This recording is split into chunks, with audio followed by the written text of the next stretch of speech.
حضرات محترم، الحمدللہ اللہ رب العزت کا کرم ہے کہ اس پاک پروردگار کے کرم سے آج ہم یہاں اس کے گھر میں جمعہ جیسی عظیم عبادت کے لیے جمع ہیں، اور کرم اس پروردگار کا جس نے ہم سب کو پیغمبر آخر الزمان حضرت محمد مصطفیٰ صلی اللہ علیہ وسلم کی امت میں رکھا اور آپ کی محبت و آپ کی اطاعت کو ہم سب کے لیے ذریعے نجات بنائے۔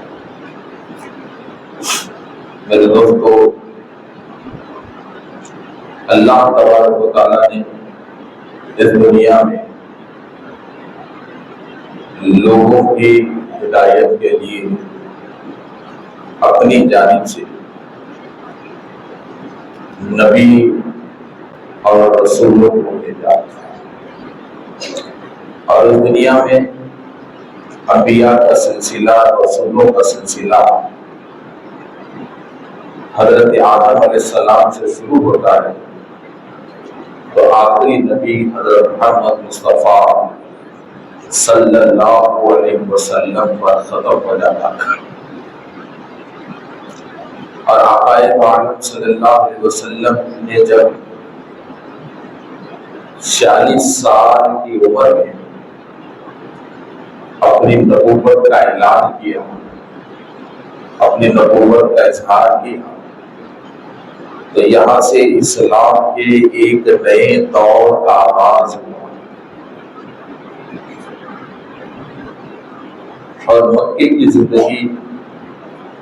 رسول اکرم صلی اللہ علیہ وسلم کے لیے انتہائی آزمائش والی زندگی تھی، ظلم و ستم والی زندگی تھی، مگر ایسے سخت آزمائشوں میں اور ایسے خطرناک حالات میں ظلم و ستم، خون خرابہ، قید و سزا کے ماحول میں رسول اکرم صلی اللہ علیہ وسلم کو ایک مضبوط وفاداروں کی جماعت ملتی ہے،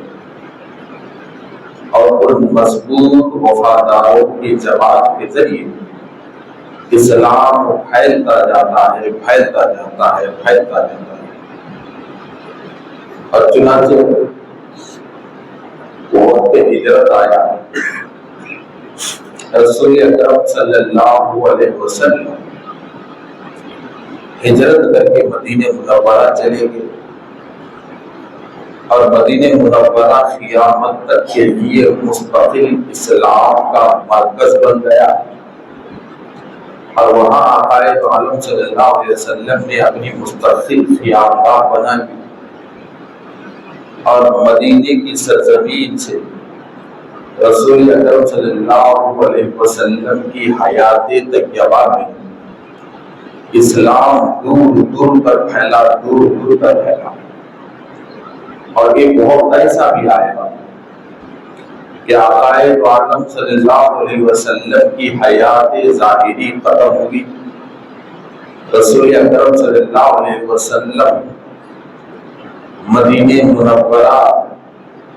کہ ان آنکھوں سے اوجھل ہو گئے، اور آقا عالم صلی اللہ علیہ وسلم کا وصال مبارک ہوا، تو اب رسول اکرم صلی اللہ علیہ وسلم کے وصال کے بعد، آپ کے حیات ظاہری کے ختم ہونے کے بعد، مسئلہ اسلام کی علم برداری، اسلام کی حکومت، اسلام کی امیری، قوم کو سنبھالنے، اس کے قانون کی حفاظت، اس کے دستور کی حفاظت کا مسئلہ اٹھا، تو پھر یہاں سے خلافت کا آغاز شروع ہوا، اور رسول اکرم صلی اللہ علیہ وسلم کے بعد بالاتفاق تمام مسلمانوں کے اتفاق سے حضرت سیدنا ابوبکر صدیق رضی اللہ تعالیٰ عنہ پہلے خلیفہ بنتے ہیں، اور حضرت ابوبکر صدیق رضی اللہ تعالیٰ مسلمانوں کے اور اہل اسلام کے پہلے خلیفہ کہلائے اور امیر المومنین سے پکارے جانے لگے۔ تو حضرت ابوبکر صدیق رضی اللہ تعالیٰ، تو یاد رکھیے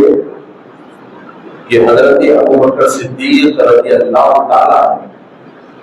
یہ دین اسلام کا ایک مضبوط اور پختہ نام ہے،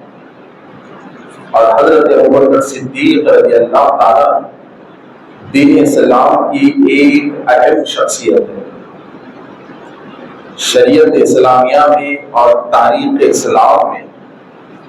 کچھ ہستیاں ایسی گزری ہیں، مثال کے طور پر کچھ ہستیاں ایسی گزری ہیں جو دین اسلام کی بنیاد کہلائیں گی، اور ان ہستیوں میں سے ایک کی بھی عقیدت دل سے ختم ہو گئی تو پھر ایک مسلمان کے پاس ساری ایمان کی عمارت کمزور پڑ جائے گی۔ انہی ہستیوں میں حضرت ابوبکر صدیق رضی اللہ تعالی عنہ کا شمار ہوتا ہے۔ تو ایک مسلمان کے عقیدے کو پورا کرنے کے لیے، ایک مسلمان کے ایمان کو پورا کرنے کے لیے ہر مسلمان کے دل میں حضرت ابوبکر صدیق رضی اللہ تعالیٰ عنہ کی محبت، آپ سے عقیدت اور آپ سے الفت ہر مسلمان کے لیے انتہائی ضروری ہے۔ تو میرے دوستو،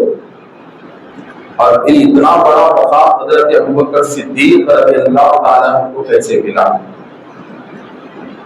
یوں ہی کلمہ پڑھتے ہی حضرت ابوبکر صدیق کو اتنا بڑا مقام نہیں ملا، بلکہ حضرت ابوبکر صدیق رضی اللہ تعالیٰ عنہ ایسے صحابی رسول ہیں کہ جنہوں نے بچپن سے لے کر رسول اللہ صلی اللہ علیہ وسلم کے پردہ فرمانے تک ہمیشہ رسول اکرم صلی اللہ علیہ وسلم کے ساتھ رہے۔ مکے کی وہ زندگی کہ جس زندگی میں حضرت ابوبکر صدیق کو ابھی علم ہی نہیں تھا کہ یہ نبی ہیں، مگر تاریخ اٹھا کر دیکھو، اس وقت بھی سفر میں، محلے میں، گھر میں، خاندان میں، قبیلے میں حضرت ابوبکر صدیق رضی اللہ تعالیٰ عنہ اعلان نبوت سے پہلے بھی رسول اکرم صلی اللہ علیہ وسلم کے ساتھ ہے۔ اور کون ابوبکر صدیق رضی اللہ تعالیٰ عنہ؟ مختصر کہوں گا کہ تاریخ میں اعلان نبوت سے پہلے کفر کی حالت میں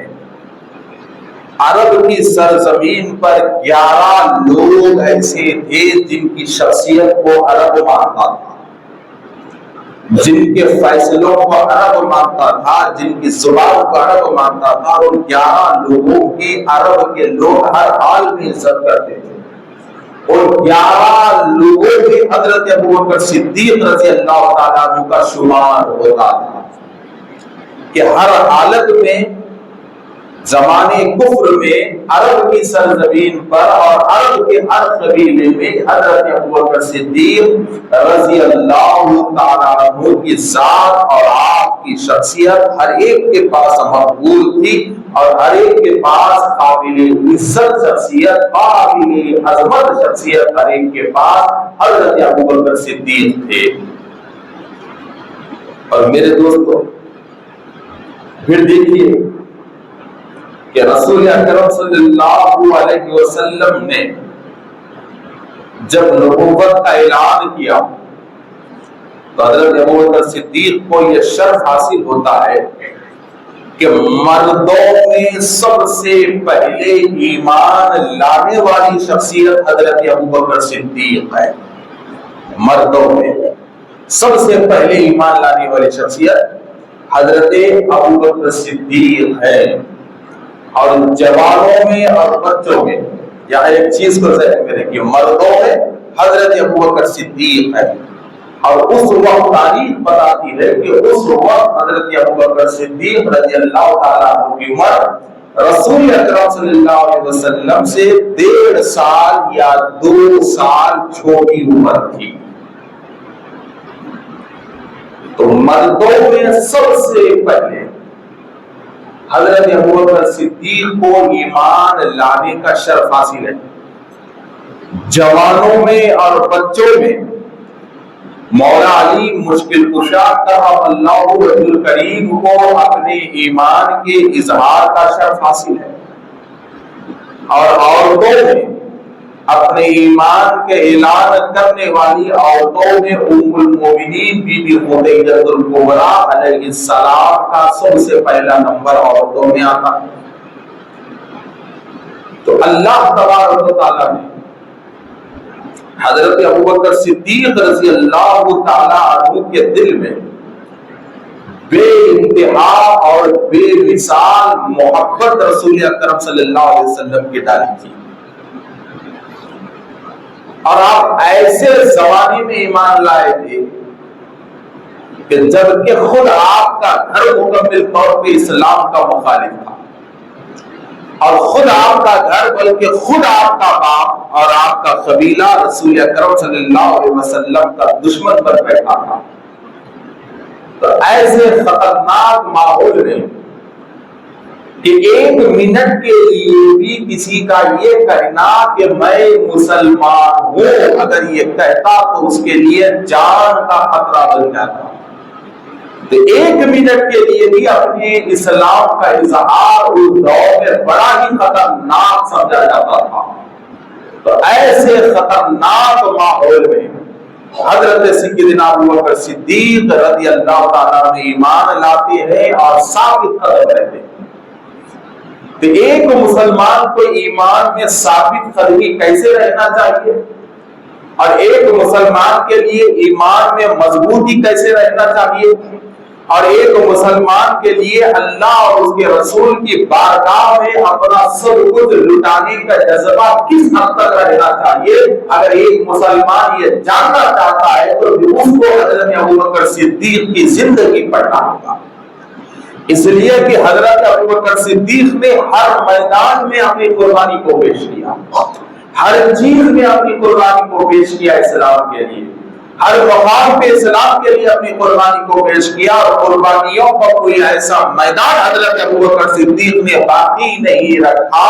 جو حضرت ابوبکر صدیق سے چھوٹ گیا ہو۔ اور آپ کی ایمان کی ثابت قدمی دیکھیے کہ کتنا گہرا تعلق حضرت ابوبکر صدیق کو رسول اکرم صلی اللہ علیہ وسلم سے تھا، اور کیسا بھروسہ، نیا نیا اسلام کا دور، نیا نیا اسلام کا دور، اور اس نئے اسلام کے دور میں کتنا پختہ بھروسہ حضرت ابوبکر صدیق کو رسول اکرم صلی اللہ علیہ وسلم کی ذات سے تھا۔ ذرا دیکھیے کہ حدیبیہ کی تاریخ بڑی مشہور ہے اسلام میں۔ صلح حدیبیہ،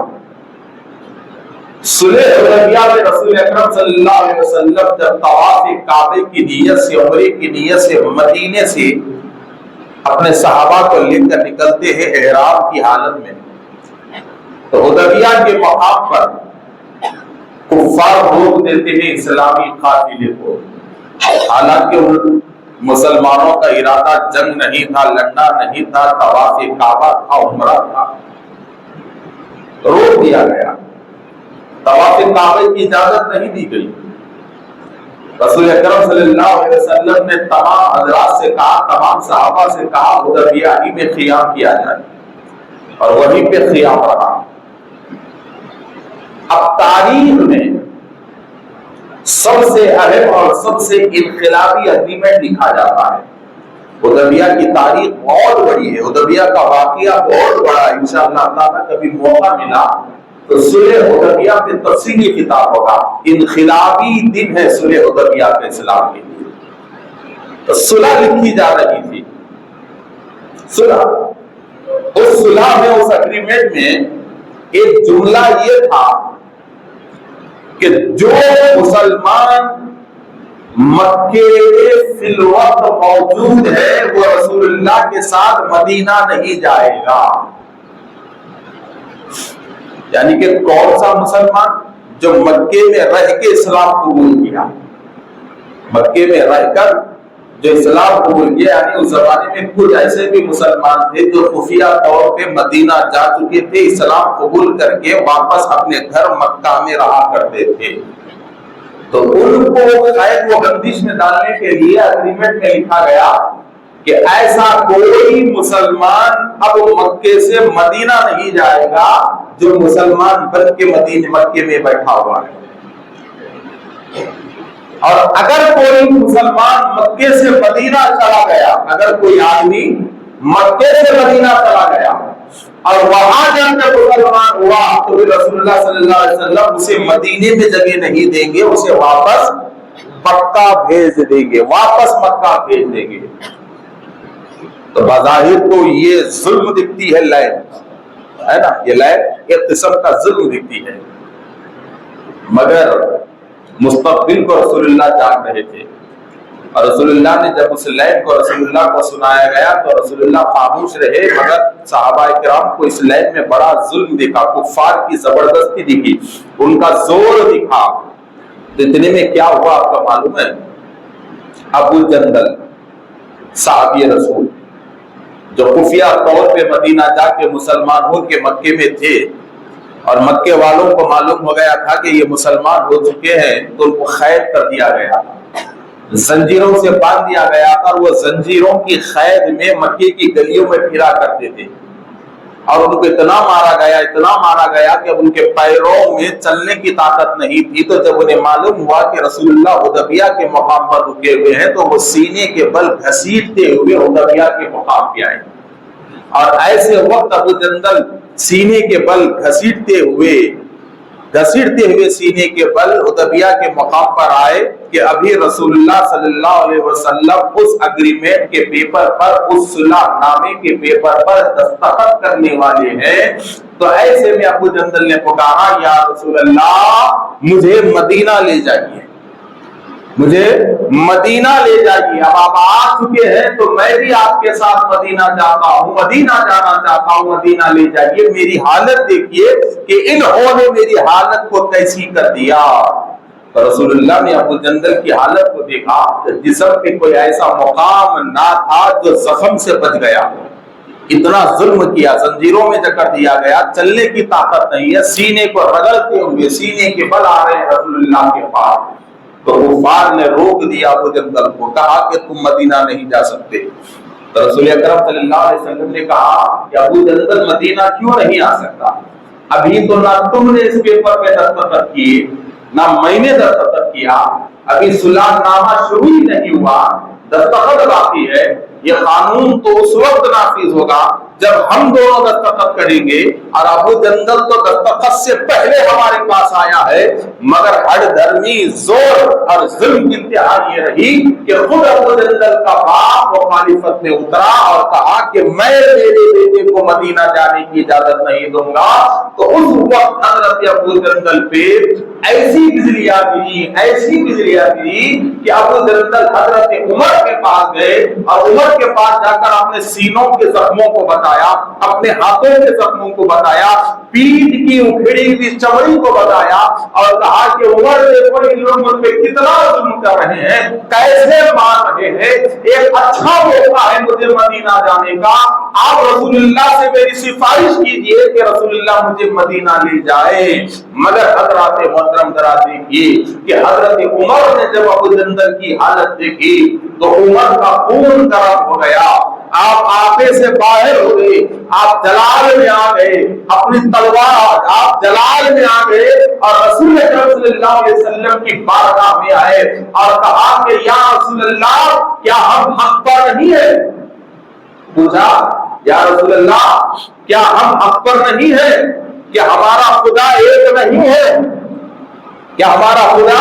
ایک نہیں ہے؟ کیا اللہ کے رسول سچے نہیں ہے؟ رسول اللہ نے کہا کہ عمر ہمارا دین حق ہے، ہمارا مذہب حق ہے، اور میری رسالت حق ہے۔ تو حضرت عمر نے کہا تو یا رسول اللہ جب ہماری ہر چیز حق پر ہے تو پھر ہم یہ دبدبے ہی کیوں رہے، ہم دبے ہوئے کیوں رہے، اور ہم یہ دبی ہوئے اگریمنٹ پہ دستخط کیوں کرے، اور ہم ان کے زور و زبردستی کو کیوں مانے؟ تو حضرت عمر نے جواب دیا کہ اے بڑھ کیا تم نہیں جانتے کہ اللہ میرے ساتھ ہے اور اللہ کی ذات ہمیشہ بہترین فیصلہ کرتی ہے، تم رب کے فیصلے کے منتظر رہو۔ مگر حضرت عمر بے چین رہے، ابو جندل کے زخموں کو دیکھ کر انہیں برداشت نہیں آ رہا تھا۔ ہر صحابی کے پاس جاتے ہیں، یہی سوال کرتے ہیں، کیا ہم حق پہ نہیں ہیں؟ کیا ہم حق پہ نہیں ہیں؟ سو خاموش ہے۔ اب آخرکار حضرت ابوبکر صدیق کے پاس جاتے ہیں،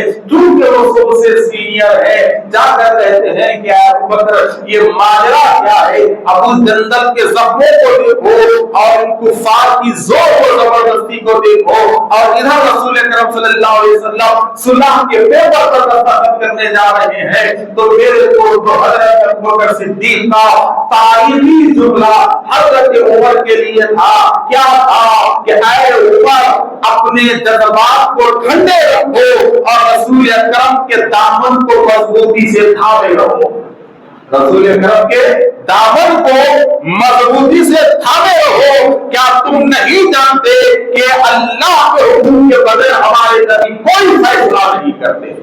کوئی فیصلہ نہیں کرتے، بس تم آقا عالم صلی اللہ علیہ وسلم کے حکم پر ٹھہرے رہو۔ تو جب حضرت ابوبکر صدیق کی زبان سے ثابت قدمی کا یہ مضبوط جملہ حضرت عمر نے سنا تو حضرت عمر خاموش رہے اور بڑی حضرتوں سے ابو جندل کو دیکھتے رہے، بڑی حضرتوں سے دیکھتے رہے۔ تو یہ ہے حضرت ابوبکر صدیق کہ ہر ماحول میں، ہر مقام پر، ہر جگہ بڑی ثابت قدمی کا مقام انہوں نے دکھایا ہے۔ رسول اکرم صلی اللہ علیہ وسلم کے ساتھ بڑا گہرا تعلق انہوں نے بتایا ہے۔ ذرا دیکھیے میرے دوستو کہ معراج کا واقعہ، معراج ایک ایسا راز تھا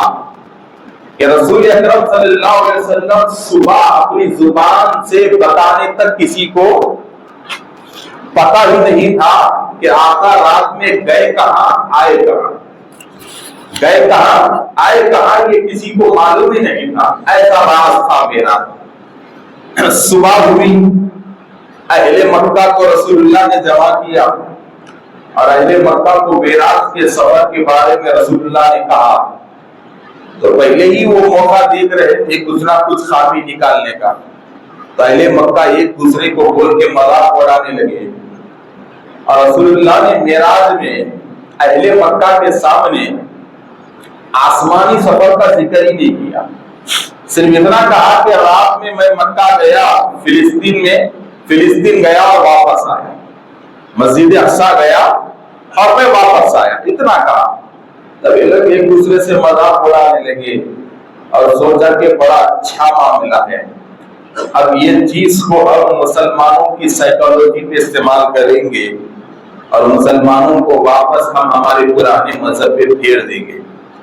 تو جتنے بھی مسلمان تھے مختصر اس وقت سب کے پاس ایک ایک گیا، کہنے لگا ایسا ہو سکتا کیا، ایسا ہو سکتا کیا، 2-3 مہینے کا سفر رات بھر میں کوئی کر سکتا کیا، کوئی کر سکتا کیا۔ مشرکین مکہ سیدھا حضرت ابوبکر کے پاس گئے، حضرت ابوبکر کو اس واقعے کی خبر ہی نہیں ہے، ابھی رسول اللہ سے ان کی ملاقات ہی نہیں ہوئی ہے، سیدھے گئے اور جا کر سوال کیا مشرکین مکہ نے کہ اے ابوبکر یہ بتاؤ کہ اگر کوئی شخص یہ دعویٰ کرے کہ وہ راتوں رات مکے سے نکلا، فلسطین پہنچا اور صبح ہونے سے پہلے واپس آیا، کیا یہ ہو سکتا ہے؟ ہو سکتا ہے؟ حضرت ابوبکر صدیق نے کہا کہ عام انسان یا کسی عام شخصیت یا آدمی سے تو یہ نہیں ہو سکتا،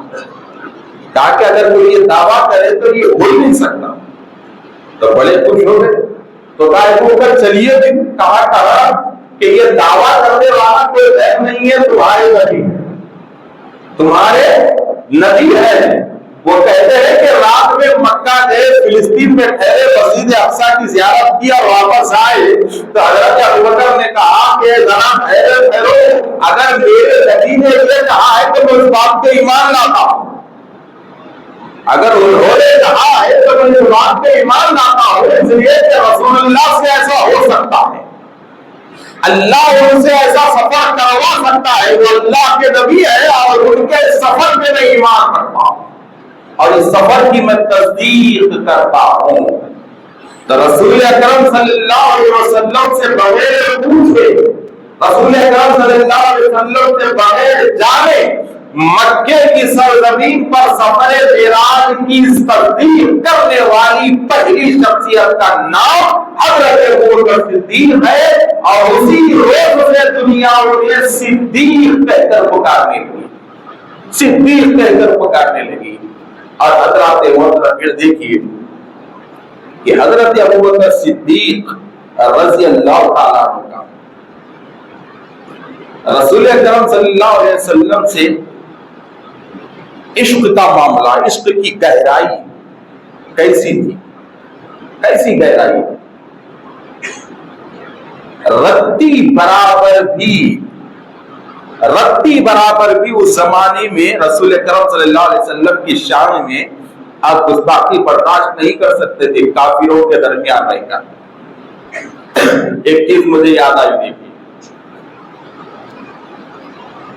رسول اکرم صلی اللہ علیہ وسلم کی بارگاہ میں ایک دن ابو جہل آیا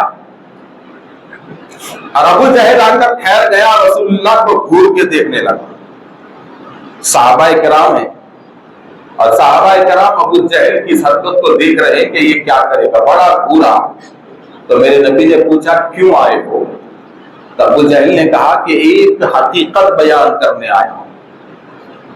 آقا نے کہا کیا ہے حقیقت، وہ بیان کرو. رسول اللہ نے اجازت دی تو بیان کرو کیا ہے حقیقت. تب ابو جہل نے کہا، رسول اللہ کی طرف اشارہ کرتے، اس طریقے سے اشارہ کرتے ہوئے گھور کے دیکھتے ہوئے کہا کہ اے محمد بن عبداللہ، میں مکے کا ایک رئیس ہوں، ایک سردار ہوں، میں دنیا کا ہر کونا دیکھتا ہوں. کہا کہ میں نے، اے محمد بن عبداللہ، میں مکے کا ایک رئیس ہوں، ایک سردار ہوں اور میں دنیا کا ہر کونا دیکھتا ہوں، ہر رنگ دیکھ چکا ہوں، ہر نسل دیکھ چکا ہوں، ہر رنگ دیکھ چکا ہوں، ہر نسل دیکھ چکا ہوں، دنیا کی ہر خوبصورتی کو دیکھ چکا ہوں اور ہر رنگ، ہر نسل، ہر قبیلہ اور ہر خوبصورتی دیکھنے کے بعد یہ فیصلہ کیا ہوں کہ اس پوری دنیا میں اگر سب سے بدصورت چہرہ کسی کا ہے تو وہ آپ کا ہے. نعوذ باللہ. کیا کہا رسول اللہ کو بدصورت؟ کہا کہ پوری دنیا میں اگر سب سے بدصورت اگر کوئی چہرہ ہے تو وہ آپ کا چہرہ ہے. صحابہ کرام نے جب یہ جملہ سنا تو بے چین ہو گئے، بے قرار ہو گئے کہ اتنی بڑی گستاخی کہ رسول اللہ کے چہرے کو بدصورت کہا. بے چین ہو گئے، مگر کیا کرتے، دربار نبوت تھا، وہاں چونٹی بھی نہیں ماری جا سکتی. تب دیکھیے بڑے حیران ہو گئے، سب کے سب رسول اللہ کے جواب کے منتظر میں ہیں کہ دیکھیں آقا کیا جواب دیتے ہیں. تو میرے دوستو، تاریخ بتاتی ہے کہ جب رسول اللہ نے یہ جملہ ابو جہل سے سنا کہ آپ سب سے بدصورت ہیں، تو میرے نبی مسکرائے اور کہا کہ صدقت، تو نے سچ کہا،